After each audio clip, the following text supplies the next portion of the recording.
कर रहा हूँ, हर कोई ये कह रहा है कि चैट जीपीटी से मेरा जो आउटपुट है वो 5 गुना बढ़ गया, 10 गुना बढ़ गया, 20 गुना बढ़ गया। बिल्कुल। अभी मैं कल ही देख रहा था न्यूज़ में, इन्फोसिस का फाइनेंशियल फोरकास्ट आया है, तो वो कह रहे हैं कि 1% से 3-4% तक की ग्रोथ आने वाली है। तो दैट मीन्स जो ऑर्डर बुक है वो एक्सपोनेंशियली एक्सपांड नहीं कर रही है, और प्लस जो एक आदमी है अब वो 10 का काम कर पा रहा है। तो इसका मतलब 90% लोगों का क्या होगा? एक तरीके से जो आप बोल रहे हो बिल्कुल सही है। Entry to barrier in coding has reduced over a period of time significantly. 1970 में हार्डली कुछ कोडर्स थे पूरे दुनिया भर में। आज की डेट में बहुत लोग कोडिंग करते हैं, because over a period of time the programming language is becoming more English like and will continue to become so. लेकिन जो कंप्यूटर साइंस इंजीनियरिंग होती है वो ये होती है कि are you able to think about a product holistically and are you able to take all kinds of actions as should happen when a product is in production. तो एक part तो वो हुआ। आपने दूसरा बोला कि देखो लाखों लोग काम करते हैं अभी कोडिंग में, वो 1000 हो जाएंगे बिकॉज भाई चैट जीपीटी इतना सारा एफिशिएंसी कर देता है। बिल्कुल सही बात है, लेकिन होता क्या है ना कि जैसे ये टेक्निकल एवोल्यूशंस होते हैं, ह्यूमन बिहेवियर भी चेंज होता है, एंड जैसे ह्यूमन बिहेवियर चेंज होता है उस नए बिहेवियर के लिए नई जॉब्स बन जाती हैं। जैसे अभी का मैं एग्जांपल दूँ, हमारा एक बिहेवियर जो चेंज हुआ है, हमने बहुत सारा खाना ऑर्डर करना चालू कर दिया है स्विगी जोमेटो पे। जब हम स्विगी जोमेटो पे खाना ऑर्डर करते हैं तो वो डिलीवरी बॉयज़ की जो जॉब पहले नहीं एग्जिस्ट करती थी, अब वो एग्जिस्ट करती है। पहले तो लोग घर पे ही बना के खाते थे या फिर रेस्टोरेंट जाते थे, बट अभी वो एक नई फॉर्म ऑफ जॉब बन गई, बिकॉज एक नया ह्यूमन बिहेवियर बन गया।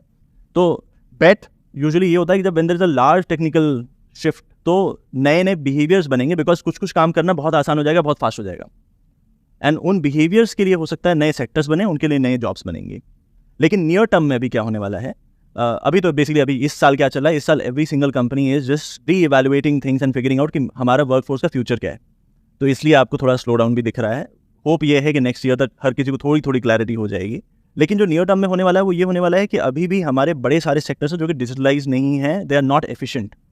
बहुत सारा मंडेन काम करते हैं हम उस सेक्टर में, एंड जहाँ जहाँ ये हो रहा है वहाँ वहाँ पे एक बिजनेस अपॉर्चुनिटी है। कोई ना कोई कंपनी जाएगी, बोलेगी यार इसको मैं डिजिटलाइज कर देता हूँ, इसके ऊपर मैं एक कंपनी बना देता हूँ, मुझे लोग कम चाहिए होंगे, मैं ज़्यादा प्रॉफिट जनरेट करूँगा, and that will create a sector. तो नियर टर्म में ये होगा कि ऑलमोस्ट एवरी सेक्टर में पहला शिफ्ट होगा, jobs changing from mundane repeatable task to some form of automation, yes. And उस ऑटोमेशन को बनाने के लिए लोग चाहिए होंगे, तो जॉब का नेचर थोड़ा बहुत चेंज होगा। कुछ जॉब्स इस पीरियड में कम भी होंगी, लेकिन as they start to happen human behaviours भी चेंज होंगे, कुछ नए सेक्टर्स बनेंगे जिसके लिए नई तरह की जॉब्स आएंगी। एक दूसरे एंगल से देखते हैं इसको, जो I think which is more important for the viewers to understand, कि अब अगर कोई हमारी इस कॉन्वर्सेशन को देख रहा है और वो कहता है कि मुझे समझ तो आ रहा है कि कुछ बदल रहा है और कुछ बहुत बड़ा होने वाला है जी, जो शायद आपके लिए, मेरे लिए या किसी के लिए भी प्रेडिक्ट करना बहुत मुश्किल है कि एग्जैक्टली 5 साल बाद होने क्या वाला है, किस लेवल तक चीज़ें पहुंचेंगी। जी जी जी। हो सकता है क्वांटम कंप्यूटिंग आ जाए, आज हम एनवीडिया के बारे में बातें कर रहे हैं, हो सकता है उस टाइम पे कुछ और ही हो रहा होगा, कुछ और नया हो रहा होगा which is 100 times better than जो अभी हो रहा है, तो उससे एकदम से पॉसिबिलिटीज और बढ़ जाएंगी। बिल्कुल। तो कोई भी कहीं से भी कोई भी एप्लीकेशन डेवलप कर सकता है। तो वी नीड इंटेलिजेंट पीपल, भीड़ नहीं चाहिए, we don't need lakhs of people कम कॉस्ट वाले।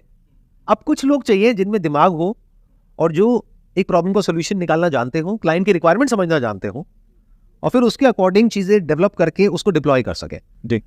तो ऐसा एम्प्लॉई अगर कोई बनना चाहता है तो वो कैसे बनेगा?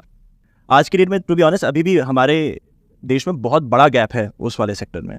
हमारे देश में 16 लाख लोग इंजीनियरिंग करते हैं हर साल, जिसमें से हार्डली 20% लोग एम्प्लॉयबल होते हैं। और मतलब जो लोग एक्चुअली अनफॉर्चुनेट है, लेकिन जो लोग नॉन सीएस ब्रांचेस में हैं इंजीनियरिंग में, उनके लिए तो और भी टफ है ये स्ट्रगल। इनफैक्ट अभी एक वीडियो वेदांतों ने रिलीज़ किया था जिसमें वो बता रहे थे कि पिछले 2 साल में 2500 लोग ऐसे हैं जो कि टॉप IITs गए थे, नॉन सीएस ब्रांच में थे, वो ड्रॉप आउट कर गए to then go and join some other college जिसमें वो सीएस पढ़ पाए, बिकॉज उनको भी ये दिख रहा है, क्लियरली दिख रहा है कि नॉन सीएस में कुछ नहीं होने वाला है, कंप्यूटर साइंस की तरफ पूरी दुनिया मूव हो रही है, एंड वही करना इज़ बेस्ट टू डू।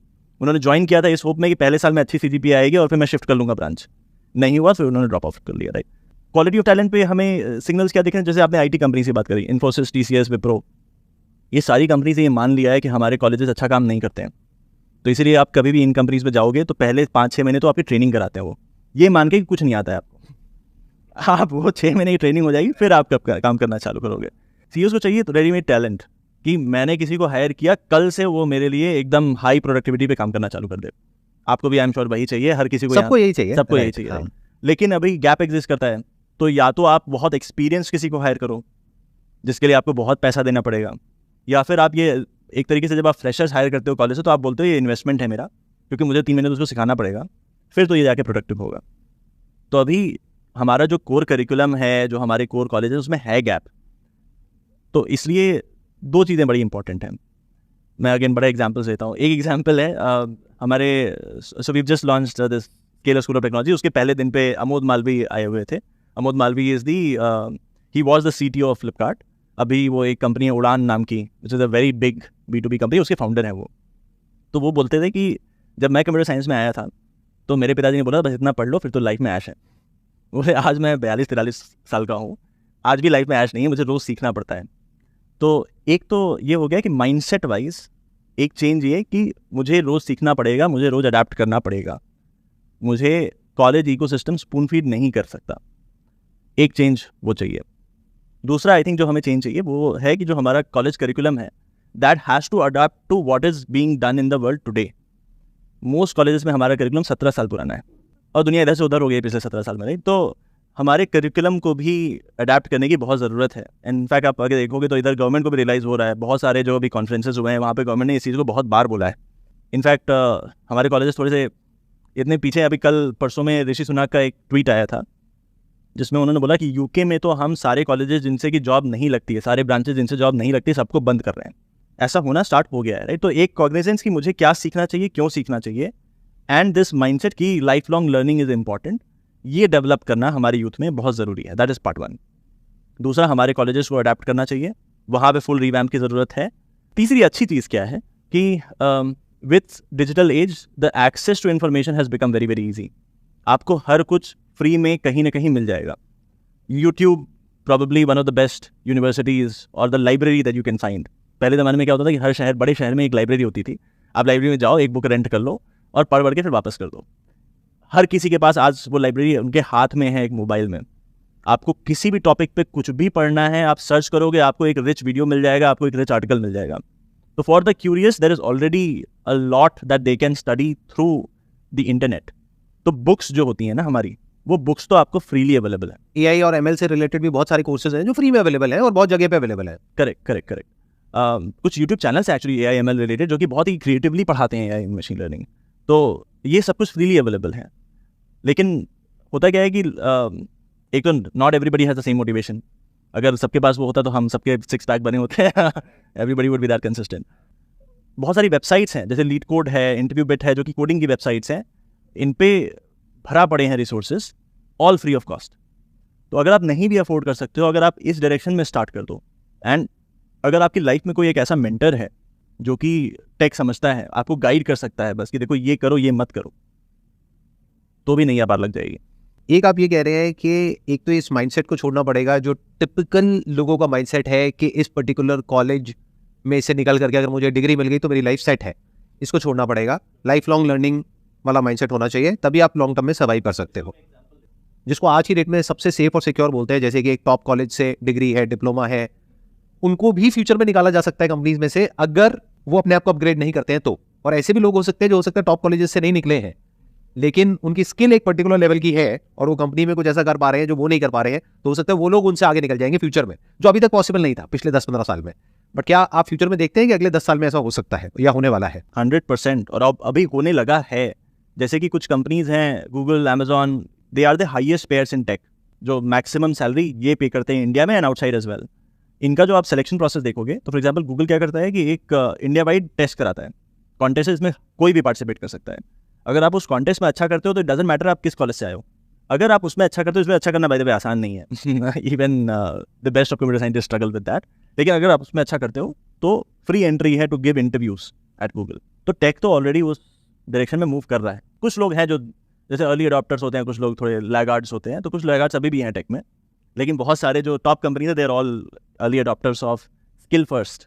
और जो AI और ML है उसको आप किस तरीके से देखते हो आने वाले 2 से 4 साल में? उसके अंदर किस तरह की जॉब्स जनरेट होने वाली है? यानी कि प्रॉम्प्ट इंजीनियर्स के लिए जॉब जनरेट होंगी या क्या होगा? मतलब किस तरह की जॉब्स उसमें जनरेट होने वाली है स्पेसिफिकली, अगर कोई अपने आप को उसमें करना चाहता है तो?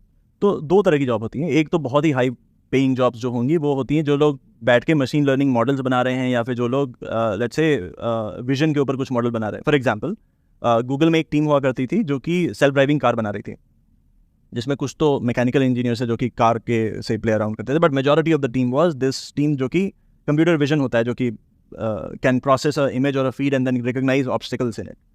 तो वो काम कर रहे थे कि if you have a feed of images coming to you, then how do you recognize कि लेन कहाँ पे है, कार कहाँ पे है, ऑब्जेक्ट कहाँ पे है, and then how do you change lanes etcetera. तो वो जो उस टाइप का काम होता है कि building models on either deep learning और मशीन लर्निंग, वो एक टाइप ऑफ जॉब होगी, इसमें कम जॉब्स होंगी बट बहुत हाई पेइंग होगी, बहुत हाई पेइंग होगी। The other would be application of the AI and ML that exists today, and all of the other software engineering techniques that exist today, which is, are you able to build a product for the end consumer? Now your end consumer can be people like us, या फिर could be companies. तो वो जो secondary skill है, that is also going to be important, and like given there is shortage of these kind of people, तो वो भी अभी आज की डेट में बहुत हाई पेइंग जॉब है। वो आज की डेट में है, बट फ्यूचर में अगर देखा जाए तो I think more and more of जो ऐसे लोग होंगे जो कि मशीन्स को अच्छे से यूज करना जानते हैं, यानी प्रॉम्प्टिंग अपने आप में अभी अनएक्सप्लोर्ड है। Prompt engineering, yes, prompt engineering, people don't know exactly कि पॉसिबिलिटीज क्या है। लेकिन प्रॉम्प्ट इंजीनियरिंग के बाद भी आपको थोड़ा बहुत समझ में आना पड़ेगा कि प्रॉम्प्ट इंजीनियरिंग से जनरेट हुआ क्या। जैसे फॉर एग्जांपल आज की डेट में भी, फॉर एग्जांपल जैसे मैं ChatGPT यूज़ करता हूँ टू जनरेट कोड, तो वो जो कोड जनरेट होता है उसको फिर बैठ के मैं पढ़ता हूँ कि इसमें क्या हो रहा है, कुछ मिस तो नहीं हो गया, क्योंकि prompt engineering is not perfect. मैंने कुछ बोला, उसको कंप्यूटर ने कैसे इंटरप्रेट किया और क्या जनरेट किया उसको भी तो वेरीफाई करना पड़ेगा, नहीं तो अगर ये कोड मैं डाल दूंगा प्रोडक्शन में तो फिर कुछ अनएक्सपेक्टेड बिहेवियर्स होना स्टार्ट हो जाएंगे। तो you still need people who can, this makes you faster, because यही कोड मुझे खुद लिखने में बहुत टाइम लगता, लेकिन एक बार वो जनरेट हो गया तो you still need people who are able to read, verify and in a way do code review and say कि ये सही है, अब मैं इसको भेज देता हूँ बाकी टीममेट्स को ताकि वो भी देख लें और फिर वी विल पुश इट।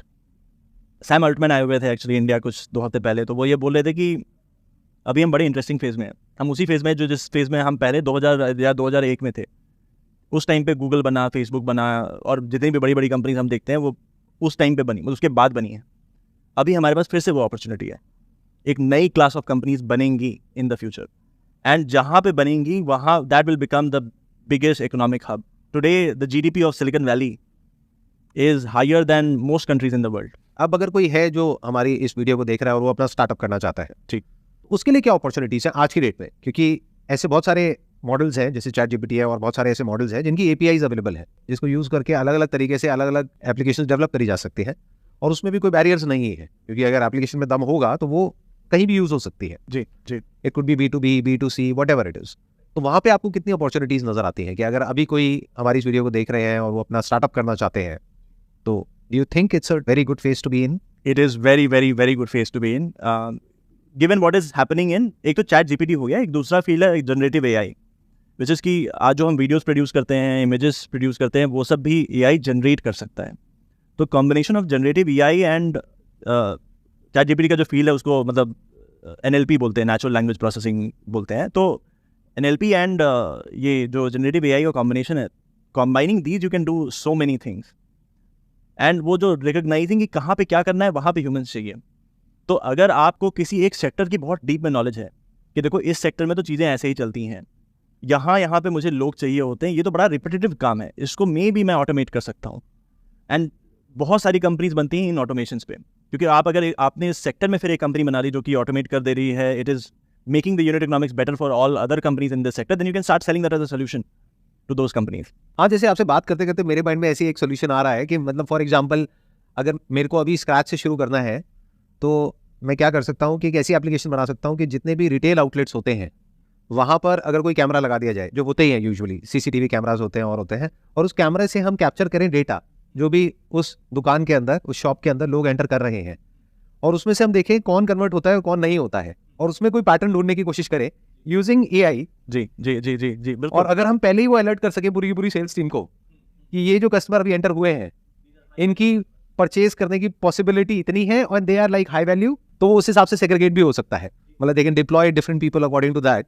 और इस तरह के सॉल्यूशंस डेवलप करना कितना मुश्किल होगा, ये मैंने भी आपको बोला, मतलब because you are from the software field, कितना मुश्किल है ये डेवलप? आसान है, आसान है, आसान है, मतलब लोग कर सकते हैं। जी जी, फेशियल रिकग्निशन तो आज नॉन टेक बैकग्राउंड से वो भी कर सकता है या उसको थोड़ी दिक्कत आएगी? मतलब एक टेक बैकग्राउंड वाला साथ में रहेगा तो अच्छा रहेगा, बिकॉज मतलब मान लेते हैं 2 को-फाउंडर्स हैं, एक आइडिया हो गया, एक थोड़ा टेक बैकग्राउंड से हो गया, और वो दोनों मिल करके अगर कुछ ऐसा डेवलप करते हैं तो this is of value for these store owners. देखिए आपने जो बोली ना, एक बड़ी सही चीज़ें बोली कि ये जो डोमेन नॉलेज है और जो ये इंसाइट्स हैं, वो जो लोग उस डोमेन में काम कर रहे हैं, जो who are mostly non tech people, उनके पास होता है।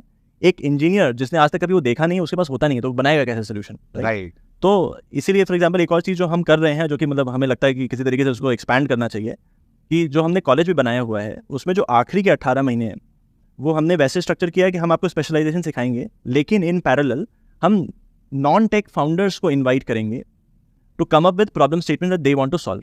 उसको सॉल्व करेंगे आपके जो स्टूडेंट्स हैं वो, ये लोग उनकी टेक टीम बन जाएंगे। और अगर फिर उसमें ट्रैक्शन आता है, if you are able to build something great out of this, then you apply to VC funds and we will help you there. Tech super power है, बट एक टूल है। एक्चुअली जो इनसाइट्स हैं वो तो अभी भी आप ही लोग के पास है। हाँ, वो तो कंज्यूमर के पास में है, या फिर जो सेलर है उसके पास में है। एक्चुअली हर इंडस्ट्री में बड़े नुआंसेस होते हैं, जैसे कि फॉर एग्जांपल शिपिंग इंडस्ट्री है। अब शिपिंग इंडस्ट्री में भी कैसे पोर्ट का यूटिलाइजेशन मैक्सिमाइज करना है, कौन सी शिप आएगी, किस टाइम पे जाएगी, ये भी एक छोटी सी प्रॉब्लम एग्जिस्ट करती है वहाँ पे, which has large revenue impact. Her sector में ऐसे छोटे छोटे प्रॉब्लम एग्जिस्ट करते हैं, जिसको कि आइडेंटिफाई जो उस सेक्टर में काम करता है वही कर पाएगा। तो आप ये कह रहे हैं कि कोई भी इंसान हो, किसी भी सेक्टर में काम करता हो, अगर उस सेक्टर में उसको कुछ ऐसी प्रॉब्लम्स नजर आ रही हैं, तो वहाँ पर अपॉर्चुनिटीज भी है for a startup, absolutely, specially B2B startup, क्योंकि B2C में फिर भी आपको बहुत सारी फंडिंग चाहिए, बहुत कुछ चाहिए।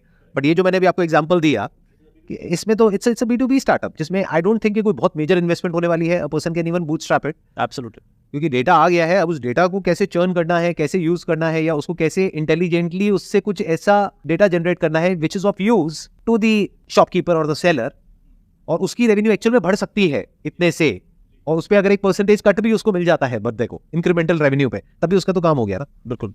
एंड एक जगह उसने डिप्लॉय कर दिया तो उसको फिर और जगह पे डिप्लॉय करना बहुत आसान है, because at the back end it's all tech, and आपका सिस्टम ओवर टाइम बेटर होता जाएगा, बिकॉज वो सीखेगा। हाँ, because now it's AI based.